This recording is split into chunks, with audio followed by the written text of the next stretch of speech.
Hi everybody, Lisa from the Craft Room in Basel here. Today we're going to be learning how to make an oval shape in crochet. So sometimes you might see this when you're starting a project. It might be the foot of a toy, or it might be something like a slipper or a baby bootie, and you need to start with an oval shape instead of a circle. So let's see how that works. Okay, so let's have a look at how that works.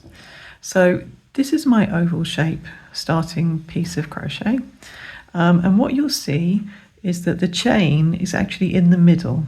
So what we do is we start on one side and we crochet several stitches into our first chain, then we crochet along the side and we do a lot of stitches in the final one, and then we come back down the other side of our chain and join up.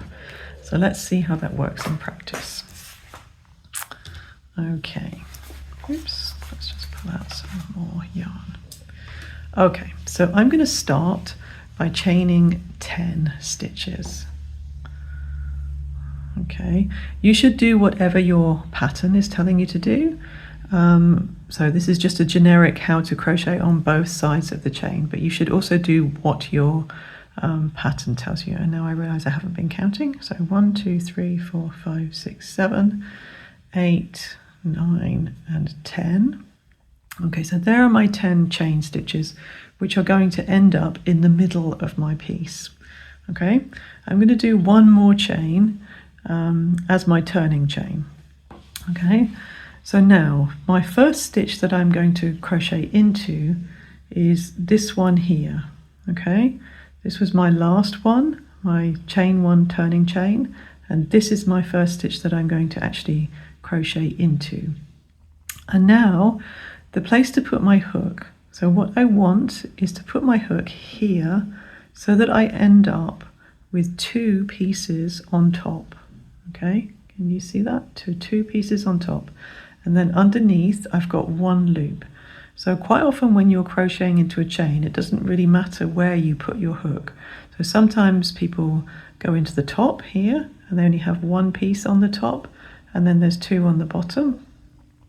If you do that, it's okay if you do that, but if you do that, what you might end up with is a bit of a hole at the end of your oval. So I advise you to put your hook a little bit lower so that you've got 2 pieces of the chain on top.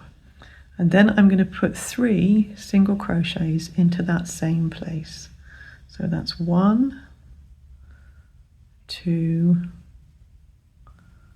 3. And that is like the end of my oval. So that's going to kind of sit on the end and go around. It's possible that your pattern tells you to do more than 3. So just do whatever your pattern tells you. I'm actually going to put a stitch marker in my first stitch so that I can see exactly where it is. It's right there. Okay. Now I'm going to do 8 single crochet back down my chain, just as I normally would. So I'm going to put my hook also below so that I've got 2 pieces on the top. I've just split the yarn there, that's brilliant. I need all of that on top. So 2 pieces on the top, 1 on the bottom, and I'm going to make my 8 single crochets all the way down. So 1, this is where I realise that I've chosen really splitty yarn. Wonderful. 2, let's have a bit more yarn, that will help. Then 3,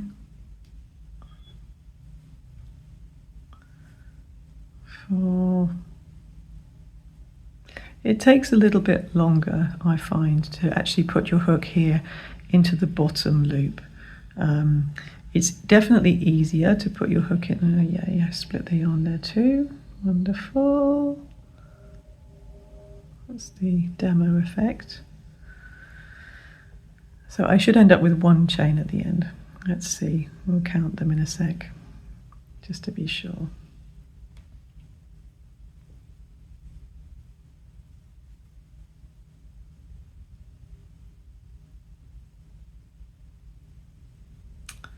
And there we go, that should be 7 and this one should be 8. But when you're doing this kind of thing and you're taking your time starting off your project, it's good to take your time.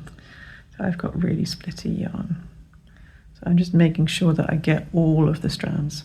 So that I've done my 8 single crochet. So now I should have 3 on the end. So 1, 2, 3 on the end, and then 8 along.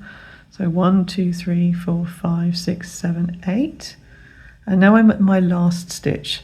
So in this stitch here, I'm going to put 3 single crochets, and then my next stitch is going to be in the other part of this chain here. So I'm still going to put my hook in here underneath those 2 pieces. Look at that, splitting again. Let's see if I can get all those bits on top. There we go. So 3 single crochets into that gap. 1, 2, 3.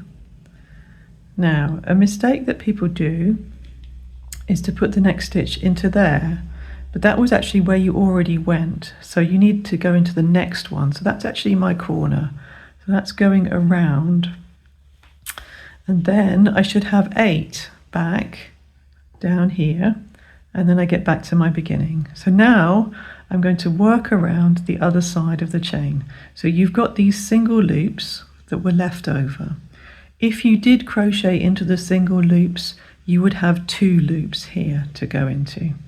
So I didn't, I used my 2 loops first, so I've got my singles left. So 1, 2, 3,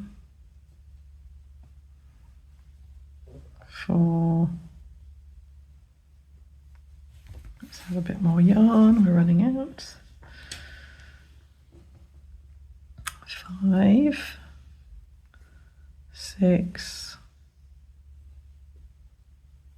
7, 8. So that's my last stitch. And then this piece on the end, so same as when you were here, this is not where this, although there is a loop left here, we're actually not going to go into that because that was my corner. So that was where I came around.